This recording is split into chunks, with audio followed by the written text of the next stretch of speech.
Hér fyrir aftan synagógan í Magdala við austurströnd Genesaretvatns og í þessari synagógu, þetta eru afgangar af synagógu sem stóð hér á tíma Jesú og síðan eyðilagðist hún í jarðskjálfta og var grafin fram bara núna fyrir mjög stuttum örfáum árum síðan.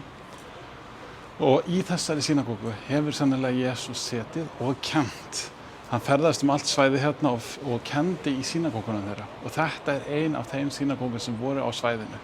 Þannig við reiknum með því að Jesús hafi verið hér og kennt í þessari synagógu. Ef við skoðum hvernig hún hér er gengið inn og síðan svona eins og hringlaga bekkir, það er setið í hring, það er hægt að tala saman og menn sitja hver á móti öðrum.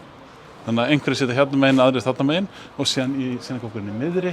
Svo sjáum við steinn hérna sem er kallaður Magdalasteinninn og þetta hefur verið svona púlt eða borð þar sem hægt verið að setja bókrólurnar og lesa úr þeim.